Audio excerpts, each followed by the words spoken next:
नमस्कार मित्रों, दी astrological Hindu channel में आपका हार्दिक स्वागत है। आज हम ज्योतिष शास्त्र के कुछ तथ्यों के बारे में बात करेंगे और मैं आपको आज बताऊंगा कि ज्योतिष शास्त्र एक्चुअली है क्या।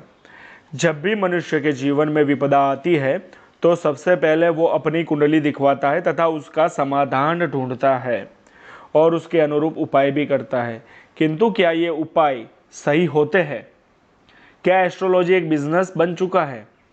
बहुत सारे एस्ट्रोलॉजर विद्यमान हैं जो आपको ये बताते हैं आप ये उपाय कीजिए तथा ये पूजा कीजिए तो आपके जीवन में सब कुछ ठीक हो जाएगा।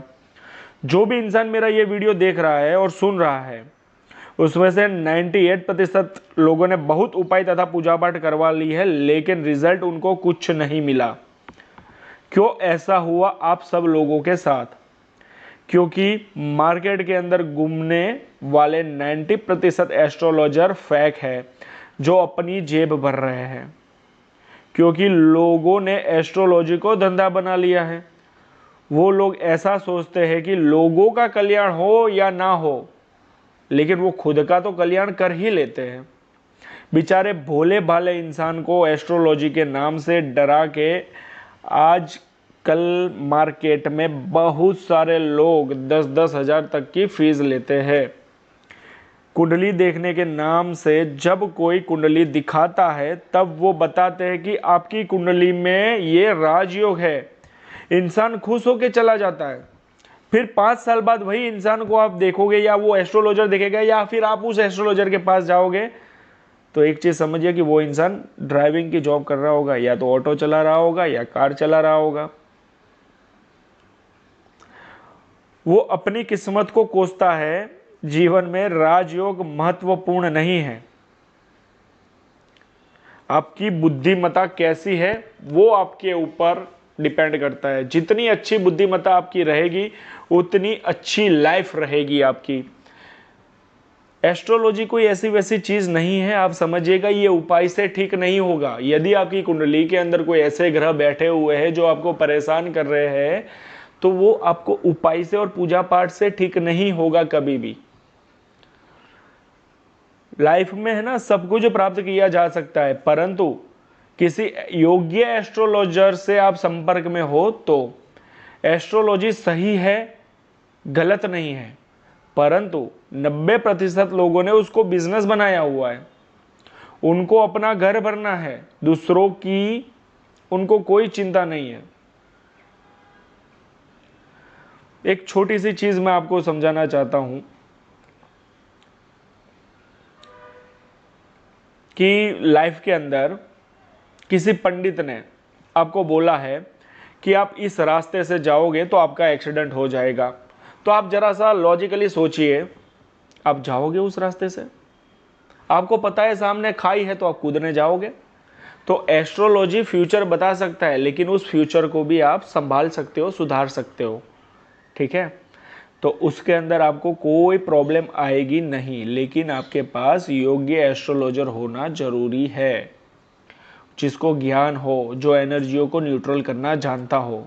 क्योंकि एस्ट्रोलॉजी एक एनर्जी का पूरा साइंस है। लोगों ने उपाय से उसको ठीक करने का रास्ता ढूंढ लिया है, क्योंकि जब तक वो आपको उपाय बताएंगे नहीं तब तक आपको संतुष्टि होगी नहीं, और जब तक आपको संतुष्टि नहीं होगी तब तक वो आप उनकी जेब कैसे भरोगे? मेन चीज वो है। दूसरी चीज, लाइफ में प्रैक्टिकली सोचना कि आप किसी गाय को चारा खिलाते हो तो क्या गाय आपकी एनर्जी, उसकी एनर्जी आपको देती है या अपनी एनर्जी लेती है? नहीं लेती। गाय को चारा खिलाने से अपने मन को तृप्ति मिलती है, तो वो बेशक आप उसको खिलाओ, बेशक उसके साथ आप खेलो कूदो गाय के साथ, वो अपनी माता है, मैं उनको सेवा करने में आपको मना नहीं कर रहा हूँ, लेकिन ये जो एनर्जी का साइंस है उसको आपको समझना बहुत जरूरी है। ठीक है, तो थोड़ा सा आप ये चीज़ समझना रखिए कि एस्ट्रोलॉजी है क्या। लोगों ने एस्ट्रोलॉजी को बिजनेस बना दिया है, तो आप उस बिजनेस में मत फंसो। आप एक्चुअल उपाय उसके ढूंढो। हम लोग फ्री में कुंडली का निःशुल्क विश्लेषण करते हैं, कोई पैसा नहीं लेते, लेकिन हम लोग जो उपाय बताते हैं उस उपाय से आपको कल्याण ही कल्याण होगा। हम लोग आपको बेफिजूल के कोई भी उपाय नहीं बताएंगे कभी भी। तो ये चीज़ आप हमेशा गांठ बांध लेना। मार्केट में 5-5 हज़ार वाले भी पंडित पड़े हैं, 10-10 हज़ार की फीस लेने वाले पंडित भी पड़े हैं, लेकिन आपने उपाय किए हैं, 5 साल भी हो गए हो या 5 महीने भी हो गए हो, लेकिन आपको उसका रिजल्ट कभी नहीं मिलेगा। ये मेरा चैलेंज है, छाती ठोक के मैं बोल रहा हूँ, ये चैलेंज है। लोग लूटने बैठे हैं, लूटने के चक्करों में से बचो और थोड़ा सा विवेक अपना उपयोग करो। कुछ लोग ऐसे होते हैं कि बिजनेस में उनको घाटा आता है, तो पंडित लोग उनको बोल देते हैं कि भाई आप ये पूजा कर लो। कुछ लोगों को गवर्नमेंट जॉब चाहिए, तो पंडित जी उनको कह देते हैं कि आप ये उपाय कर लो। कुछ लोगों को शादीशुदा जीवन में प्रॉब्लम है, तो अभी उनको बोलते हैं कि भाई ये उपाय कर लो, ये पूजा पाठ कर लो।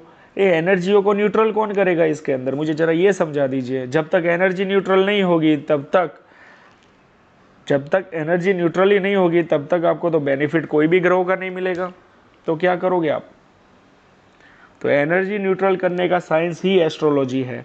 ये चीज़ आप गांठ बांध लीजिएगा और अपने दिमाग में फिट कर लीजिएगा। आजकल मार्केट में नया नया चीज़ घूम रहा है, न्यूमरोलॉजी।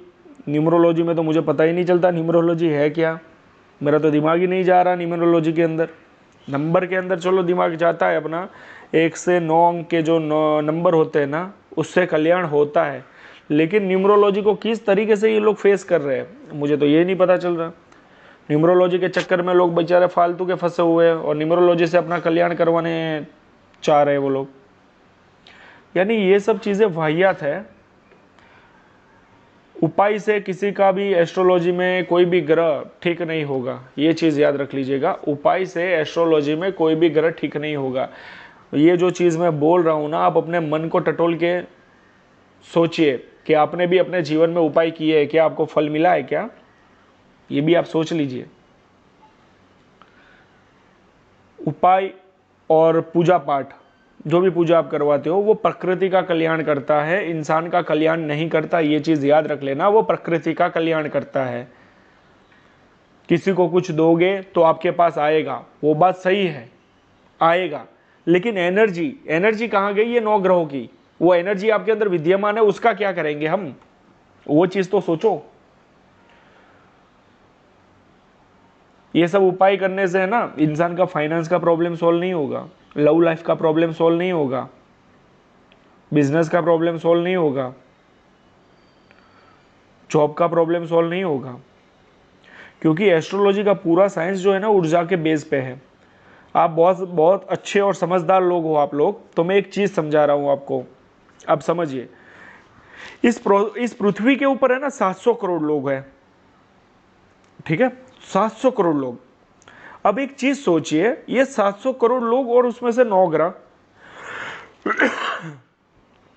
9 ग्रह, तो ये 700 करोड़ के पास बॉस ये 9 ग्रह पहुंच कैसे सकते होंगे? वो 9 ग्रह उनको कैसे अच्छा और बुरा रिजल्ट देंगे? कभी ये चीज सोचा आपने? और आपको लोग तो पूजा की परमिशन दे देते हैं, कि उपाय की परमिशन दे देते हैं कि आप ये उपाय कर लो, इससे ठीक हो जाओगे, आप ये कर लो, आप उससे ठीक हो जाओगे। क्योंकि एस्ट्रोलॉजी में ग्रहों को न्यूट्रल किया जाता है, ना कि उनको बलवान किया जाता है। जितना ग्रह न्यूट्रल उतना रिजल्ट अच्छा, जितना ग्रह स्ट्रॉन्ग उतना परिणाम बुरा। एक छोटी सी चीज़ समझाता हूँ। यदि किसी के घर के अंदर, घर में यानी कुंडली के अंदर, लग्न भुवन के अंदर सूर्य आ जाए, तो उसकी सप्तम दृष्टि जब जाती है 7वें घर के अंदर, तो वो इंसान का डाइवोर्स होगा ही होगा, चाहे वो कुछ भी कर ले। उपाय से तो वो ठीक होगा नहीं, एनर्जी को न्यूट्रल करके ठीक हो पाएगा, लेकिन उपाय से तो ठीक नहीं होगा, ये मेरी गारंटी है। और जिन जिन लोगों की कुंडली के अंदर लग्न के अंदर सूर्य बैठा है, मेष राशि के अंदर या किसी भी राशि के अंदर लग्न में जाके बैठा हुआ है ना, उस इंसान का डाइवोर्स हुआ ही होगा, चाहे कुछ भी कर लो। ये मेरा चैलेंज है। उसी तरीके से जब शनि और मंगल साथ में आते हैं तब भी मैरिज के इश्यू होते हैं, मैरिज नहीं होता। मंगल और राहु साथ में आते हैं तब भी मैरिज होने में दिक्कत होना शुरू हो जाती है। ठीक है, यानी ऐसी बहुत सारी चीज़ें हैं जो कभी भी एस्ट्रोलॉजर आपको बताएगा ही नहीं, क्योंकि उसके पास उसका सटीक निवारण है ही नहीं। और जिस एस्ट्रोलॉजर के पास सटीक निवारण नहीं होगा वो एस्ट्रोलॉजर कहाँ से आपका कल्याण करेगा, जरा आप सोच लो। क्योंकि एक चीज है ना, जिस भी ग्रह के रिगार्डिंग आप ऊर्जा बढ़ाएंगे तो वह ग्रह आपको और तंग और परेशान करेगा। अब आप बोलोगे वो कैसे, तो अब छोटा सा चीज समझा देता हूं मैं आपको।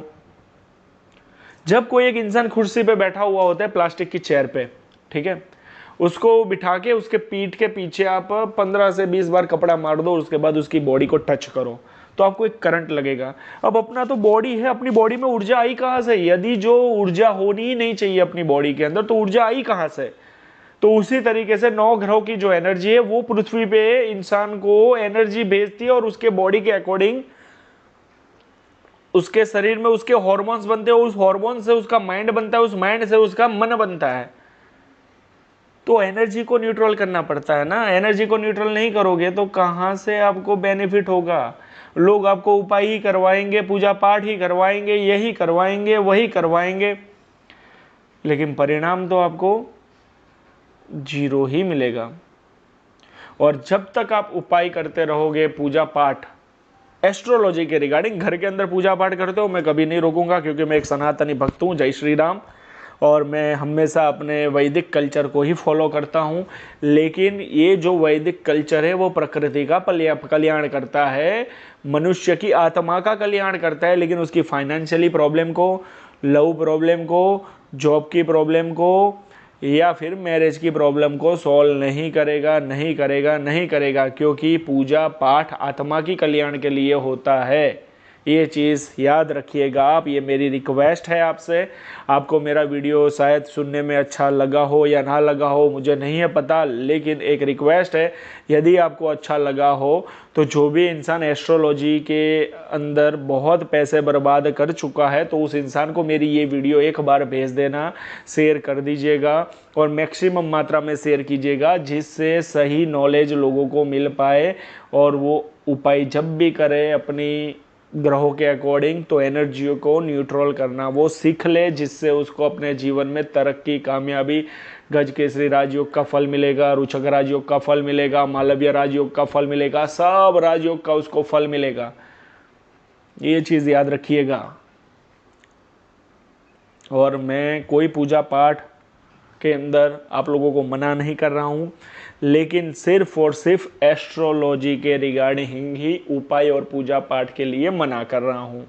यदि कोई ऐसा ग्रह है आपकी कुंडली के अंदर, आप महादेव जी को पूजते हो, महादेव जी की उपासना करते हो, तो आप बेशक उपासना करो, लेकिन साथ में एनर्जी को न्यूट्रल भी करना सीख लेना। उसका रीज़न समझा देता हूँ मैं आपको।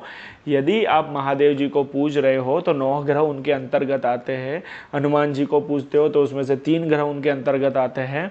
तो क्या होगा कि जब आप महादेव जी को पूजोगे तो जो ग्रह महादेव जी के अंतर्गत आता है वो यदि अशुभ स्थान में बैठा हुआ होगा ना, तो अच्छा करने से ज़्यादा वो सबसे पहले आपका बुरा ही करेगा। चाहे कुछ भी हो जाए वो बुरा ही करेगा, आपका अच्छा नहीं करेगा। ये चीज़ आप गांठ बांध लेना।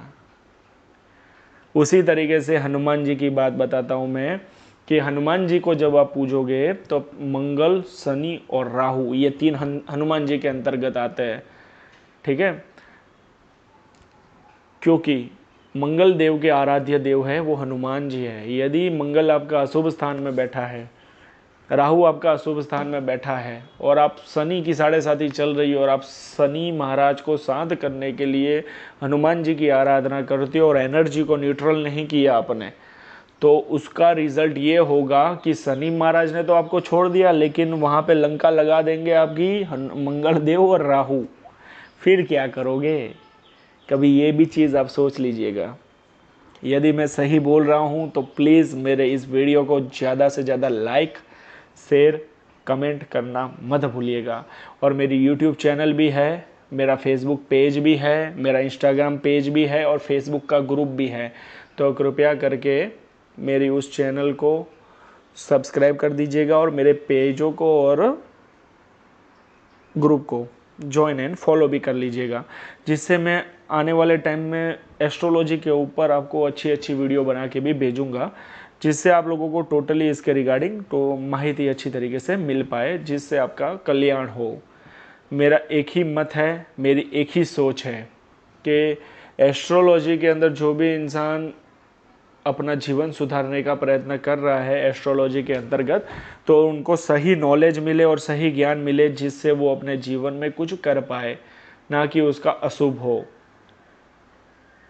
क्योंकि एस्ट्रोलॉजी के नाम पे लोग आपको लूट के चले जाएंगे, 5-5, 10-10 हज़ार की तगड़ी फीस दे दोगे आप, ठीक है, लेकिन आपका कल्याण कभी नहीं होगा, सिर्फ उसका ही कल्याण होगा। ये चीज़ आप याद रखिएगा। तो जब भी एस्ट्रोलॉजी में कभी भी किसी भी ग्रह का उपाय करना हो, तो उसके जगह आप 9 ग्रहों को एक साथ ही न्यूट्रल कर दो, कि ना वो आपको अच्छा परिणाम दे ना आपको बुरा परिणाम दे। जो भी परिणाम दे वो सम दे। जितने ग्रह उच के होंगे उतना आपके जीवन में संघर्ष ज़्यादा होगा। जितने ग्रह आपके सम यानी न्यूट्रल होंगे उतना परिणाम बढ़िया मिलेगा। अब उसके उदाहरण के तौर पे मैं आपको समझा देता हूँ। भगवान श्री राम की कुंडली के अंदर 7 ग्रह उच के थे, उनको वो 12 साल का वनवास मिला, ठीक है। उसी तरीके से कृष्ण भगवान की कुंडली में भी थे ग्रह उच के, तो उनको भी पूरा जीवन संघर्ष करना पड़ा, अपनी माता से दूर रहना पड़ा, सब लोगों से दूर रहना पड़ा। यानी जितने ग्रह उच के होंगे, यानी जितने ग्रह बलवान होंगे उतना परिणाम बुरा आपके लिए, लेकिन जितने ग्रह आपके न्यूट्रल रहेंगे, जितने ग्रह आपके सम रहेंगे, उतना परिणाम राजयोग से भी महाराजयोग की तरह रहेगा आपका। इसलिए इन सब चीज़ों को न्यूट्रल करना सीखो, ना कि पूजा पाठ या उपायों से ज़्यादा अच्छा करना, ज़्यादा बुरा करना, क्योंकि मुझे तो पता है आगे जाके आपके साथ क्या होगा।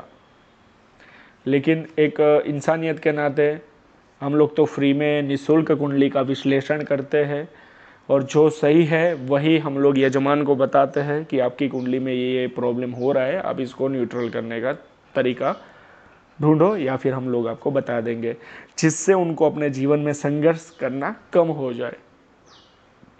तो जिस भी इंसान को मेरा ये वीडियो अच्छा लगा हो तो प्लीज़ उसको ज़्यादा से ज़्यादा शेयर करें, सब्सक्राइब करें, ज्वाइन करें, फॉलो करें, और नीचे दिए गए हुए नंबर पे ये सब ज्वाइन, फॉलो, सब्सक्राइब करके मुझे कॉल कर सकता है, तो हम उसकी कुंडली निःशुल्क उसको प्रेडिक्ट करके देंगे। तो मेरे इस वीडियो को इंडिया का टॉप वीडियो बनाने की जिम्मेदारी आप जैसे महानुभावों के ऊपर है, आप जैसे अच्छे अच्छे इंसानों के ऊपर है, जो मेरी इस वीडियो को ज़्यादा शेयर करेगा, ठीक है, उसका सदैव कल्याण होगा, सदैव उसका प्रकृति साथ देगी, महादेव के आशीर्वाद उसके ऊपर रहेंगे, हनुमान जी के आशीर्वाद उसके ऊपर रहेंगे, ठीक है, और भगवान श्री राम की कृपा उसके पूरे वंश के ऊपर बरसती रहेगी। मेरा सिर्फ इतना ही मंतव्य है कि एस्ट्रोलॉजी को समझो, फालतू के पैसे मत बर्बाद करो। तो धन्यवाद मेरे इस वीडियो को देखने के लिए। आपका दिन मंगलमय रहे और आप एक अच्छा सा जीवन व्यतीत कर पाओ दी एस्ट्रोलॉजिकल हिंदू के साथ। जय श्री राम, जय माता दी।